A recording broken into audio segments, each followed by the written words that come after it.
Hello everyone, we've come today to somewhere fairly close to home, but it's a place that D.H. Lawrence used to call the country of his heart. In fact, some of the areas that we're going past were actually mentioned in some of his novels, so let's come and have a look, see what we can find.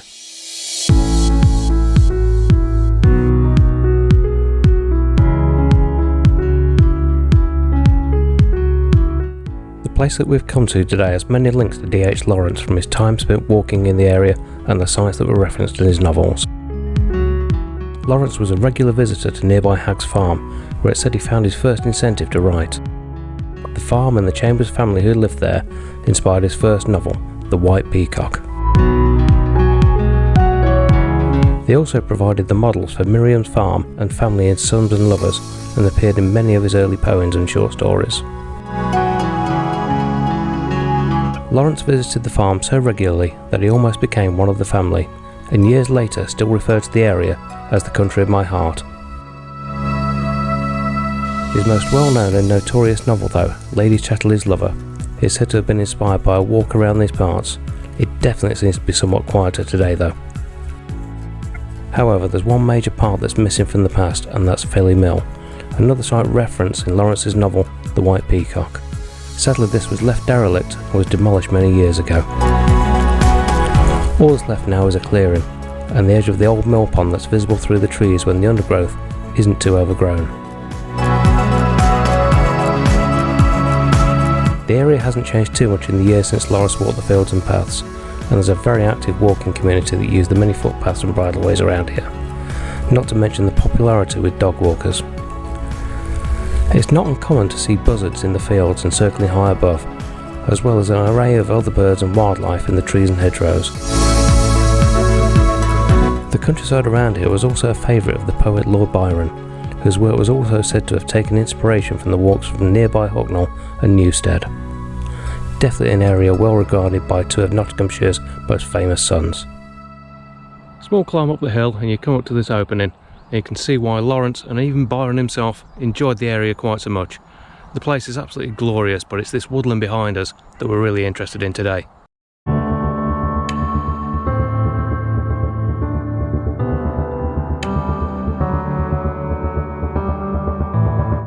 Taking the route into the woods, you come across quite a few paths and many cycle routes, as this area is quite popular for mountain biking. There's an entire network of tracks throughout the plantation. The route we are taking today leads up quite a steep hill, with some deep ruts channeled by the water running down from the top. The trees are primarily pine in this area, but there's always a little variety around if you look for it.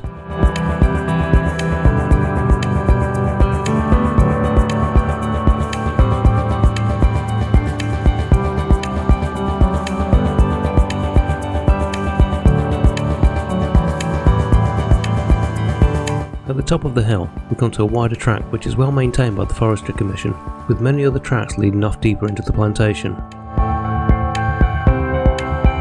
There's a defined difference between the pine forest to the right and the deciduous trees to the left, a sure sign this is a man-made plantation in its current form. This is just the very edge of the woodland though, but it has so much to offer whether you're walking, cycling or exploring compositions for photography.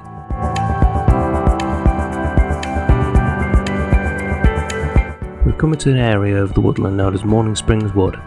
As you can see, the trees are absolutely fantastic all around us, and we've got plenty of leaf fall going on, so there's a bit of colour to the scene as well. There's some nice light coming through the tree canopy now too, which is also giving us some great shadows to play with. It almost seems that whichever way you turn, there's a composition there waiting to be photographed. I spotted this composition where there seems to be a single tree that's catching the light more than the others.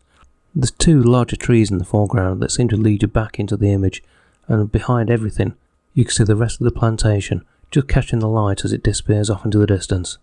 So I've set the shot up, f11, third of a second, I'm at 24mm and ISO 100, so let's take the shot and see what we get.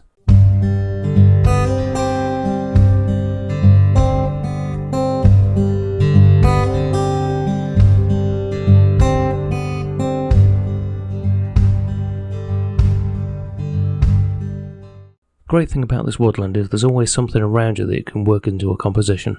All you have to do is just wait for the light to come through, and remember, don't be afraid to experiment with your compositions. In woodland this good, there's shots all around you, you just got to go out there and take the shot.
Now for the most part, this woodland's man-made plantation, but there's areas, especially around the edges, where it's still part of the old forest that used to stand here many years ago.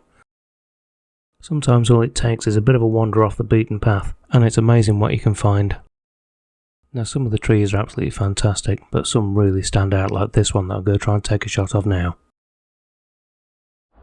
Right, I've set up the shot in the portrait orientation. I've also put the polarise on as well, try and bring a little bit more of the colour out of the leaves. Try to keep the sky as away from the edges as I can. Just try and keep some of the glare down, because despite it being overcast, it is still quite bright. But we'll take the shot. Got 3.2 seconds on this one, f14 and ISO 100.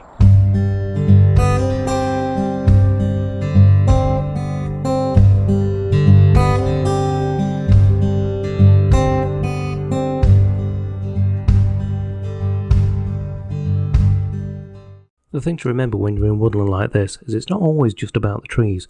There's an array of things that you can photograph actually on the woodland floor, and there's some great fungi coming into season right now.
So there we go, fantastic bit of woodland, some really nice shots in there, some lovely fungi around, got the macro out, really enjoyed it.